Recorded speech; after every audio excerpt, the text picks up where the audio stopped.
Malam perayaan pesta panen sudah tiba, bertepatan dengan bulan purnama yang bersinar dengan terangnya. Sang Dewi Malam bertahta dengan anggunnya menyaksikan kegembiraan rakyat Umbaran yang sedang memanjatkan puji syukur kepada Sang Pencipta atas rahmat yang diterimanya. Aku duduk bersebelahan dengan Adipati Jalodang di barisan paling depan. Di depanku, penari ronggeng meliak-liukkan badannya mengikuti irama gamelan yang mengalun merdu. Suara gamelan yang mengiringi penari ronggeng itu sering kudengar ketika aku masih kuliah dulu di sebuah sanggar tari di Jogja. Ketika aku menemani Hesti untuk menjemput kakaknya yang menjadi penari di sanggar itu. Keadaan menjadi berubah ketika tiba-tiba bumi Umbaran seperti diguncang gempa yang maha dahsyat. Rakyat yang sedang pesta pora berhamburan menyelamatkan diri. Aku bangkit melihat situasi yang terjadi. Alun-alun Umbaran seperti tertutup bukit. Raksasa-raksasa berdatangan ke alun-alun itu sambil menggeliat seperti orang yang sedang kelaparan. Mereka mengeluarkan suara yang mengerikan. Mungkin inilah saatnya tugas yang kuemban diawali. Adipati Jalodang mendekati, kemudian mengingatkan ancaman para raksasa itu. Adipati Jalodang nampak ketakutan sekali. Ia mundur menjauhiku yang menantang kedatangannya. Pati Gagak meminta perintah dariku. Aku menghela nafas, memandangnya dengan serius. Paman, siapkan saja para prajurit untuk siaga. Tenangkan rakyat, sementara aku akan menemui mereka. Pati Gagak yang nampak ketakutan juga menghindari. Aku maju mendekati raksasa yang berada di barisan paling depan. Siapa kalian yang sudah berani merusak acaraku? Aku menegur raksasa yang datang dengan tidak sopan. Aku datang menagih janjimu, rakyat Umbaran. Kalian jangan ingkar janji, atau Umbaran ini akan aku bumi hanguskan. Raksasa yang belum mengakui namanya itu mengancam. Siapa kalian? Dari mana asal kalian? Bukankah selama ini aku tidak pernah berurusan dengan kalian? Aku tetap tidak mau mundur, memberanikan diri menantangnya. Kami punya ikatan janji dengan penguasa Umbaran. Jika kamu merasa tidak punya urusan denganku, minggir. Pertemukan aku dengan penguasa bumi Umbaran. Katakan dulu siapa kamu. Aku tetap ingin mengetahui nama raksasa yang memimpin pasukan itu. Akulah Prabu Bomanarakasura, Raja Trajutrisna, putra Batara Krishna titisan Wisnu, ibuku Dewi Pertiwi. Raksasa yang berwujud menyeramkan itu mengaku bernama Prabu Bomanarakasura, raja raksasa yang sangat kejam dan bengis. Ketahuilah Sang Prabu, Adipati yang punya ikatan janji dengan Paduka sudah tiada. Sekarang bukan keturunan lagi yang berkuasa di bumi Umbaran ini. Semenjak kekuasaan ini berpindah tangan, maka perjanjian itu batal. Dengan tegas aku memutuskan bahwa perjanjian antara Adipati Umbaran dengan Prabu Bomanarakasura batal, bersamaan dengan berakhirnya kekuasaan Adipati Umbaran yang memang tidak memiliki keturunan ataupun saudara yang bisa meneruskan tahtanya. Dengan nada yang sangat marah, Prabu Bomanarakasura membantah perkataanku. Tidak bisa. Siapapun dia yang menjadi penguasa bumi Umbaran ini harus melanjutkan perjanjian itu. Siapapun dia, aku tidak peduli. Prabu Bomanarakasura mengerang menahan amarah. Aku mundur beberapa langkah, menjaga jarak agar tidak terlalu dekat. Sudahlah Sang Prabu, hamba tidak ingin berurusan dengan Sang Prabu.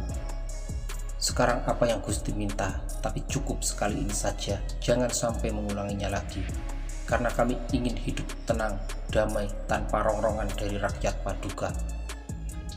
Aku memalas memohon pengertian dari raja raksasa itu, tapi nampaknya sangat keberatan.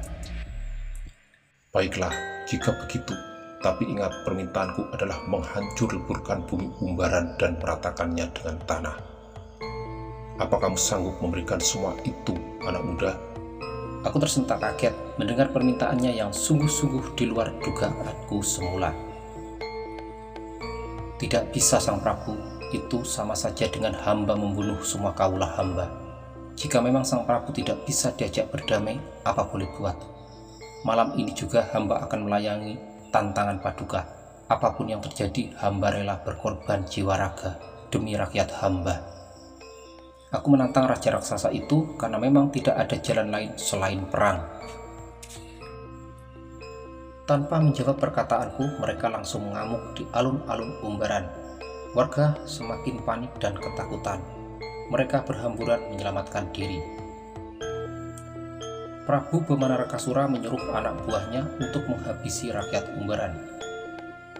Melihat kekejaman para raksasa itu, aku maju kepalagan menghadang amukan mereka. Para prajurit Lokananda dan prajurit Umbaran langsung bergerak menyerang denawa-denawa itu. Raksasa itu lebih pantas jika dinamakan iblis, karena separah apapun luka di badannya, mereka tetap utuh seperti tidak menanggung rasa sakit sedikit pun juga. Melihat banyak prajurit yang gugur bersimbah darah, aku menjadi semakin geram, ingin saja segera menghabisi mereka semua. Dengan cepat, aku mencabut keris Jaladara dan menyerang buto-buto itu dengan membabi buta. Dengan seranganku, satu persatu raksasa itu ambruk ke tanah, langsung dikeroyok oleh para prajurit Lokananda. Aku seperti mendapat kekuatan yang luar biasa, seperti setiap kali menghadapi lawan-lawan. Seluruh anggota badan seperti ada yang menggerak-gerakkan, sehingga aku bisa leluasa bergerak. Melihat anak buahnya banyak yang terkapar tidak berdaya, Prabu Bamanarakasura maju menghadang sepak terjangku yang semakin semrawut. Prabu Bamanarakasura dengan cekatan dan lincah menghajarku. Namun secepat mungkin aku menghindar, mencari celah untuk bisa melumpuhkannya. Sungguh luar biasa kesaktian yang dimiliki Raja Traju Trisna itu. Beberapa kali keris Jaladara menusuk dan menikamnya, namun dia seperti tidak merasakan apa-apa. Darah yang mengalir dari bekas tusukan itu seperti keringat saja, sama sekali tidak dirasakannya. Menghadapi Prabu Bamanarakasura yang maha dahsyat dan sakti, aku menjadi kewalahan dan terdesak. Tiba-tiba aku merasa lelah dan kehilangan keseimbangan. Di saat seperti itulah kakinya menendang dadaku dan aku terjatuh terlentang tidak jauh dari tempatnya berdiri. Badannya sungguh sangat besar dan tinggi. Sebenarnya aku tidak seimbang melawannya, namun karena memang yang harus dilawan adalah raksasa, mau tidak mau aku harus menghadapinya. Melihat aku tidak berdaya dan tergeletak di tanah, dia mengangkat kakinya dan menginjakku hingga aku tidak bisa bernapas. Seluruh tulang-tulang rasanya seperti remuk, dan aku tidak bisa berbuat apa-apa lagi selain pasrah dan berdoa. Dalam keadaan terjepit, tiba-tiba aku teringat pesan dari Sang Hyang Anantaboga beberapa hari yang lalu. Dia mengangkat kakinya karena mungkin dia menyangka jika aku sudah mati, dan dia tertawa puas. Ketika dia membalikkan badannya, berjalan menjauhiku secepat mungkin. Aku mengejarnya dan menjilat bekas telapak kakinya yang sangat besar seperti bekas telapak kaki gajah.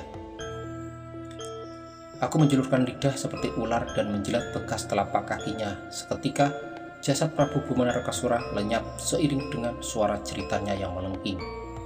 Aku sama sekali tidak tahu fungsi dari ajian yang diberikan oleh Batara Anantaboga.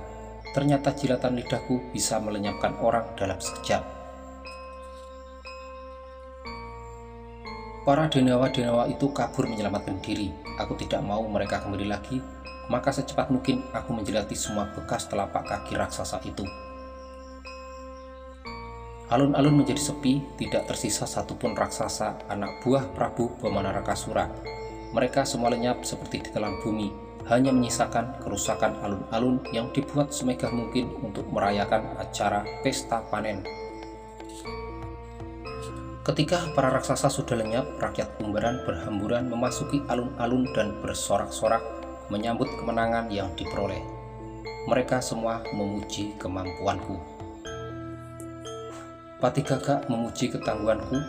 Aku menjadi tersanjung dan lega karena ternyata berhasil mengemban tugas dari Prabu Maeswaturta. Aku juga heran kenapa masih bisa hidup, padahal tadi aku seperti tidak bisa bernapas lagi.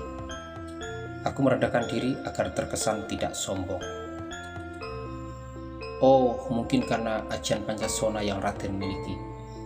Jika itu hamba sudah tahu, tapi kenapa Raden menjilat tanah untuk melenyapkan mereka? Pati Gagak heran atas kelakuanku menjilat tanah sehingga bisa melenyapkan Prabu Bomanarakasura. Paman, aku juga tidak tahu, semua itu di luar dugaanku. Tapi waktu itu aku bertemu dengan Batara Anantaboga. Dia memberikan sebuah ajian yang bernama Upas Anta. Cara memakai ajian itu, aku harus menjilat bekas telapak kaki musuh-musuhku. Aku menceritakan pertemuanku dengan Batara Anantaboga beberapa hari yang lalu. Pati Gagak dan Adipati Jalodang mengangguk-anggukan kepala tanda kagum. Adipati Jalodang bersujud di kakiku sambil mengucapkan terima kasih. Menghadapi peristiwa ini, aku menjadi kikuk dan salah tingkah. Aku merasa risih diperlakukan seperti itu.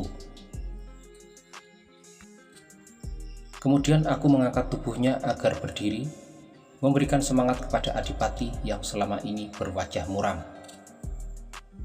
Malam purnama berdarah, rakyat Umbaran menolong para korban kebiadaban para raksasa yang menyerangnya. Banyak sekali prajurit Lokananda dan Umbaran yang gugur di medan laga. Aku menyuruh Adipati Jalodang untuk memberesi mereka yang gugur dan menyelamatkan mereka yang terluka.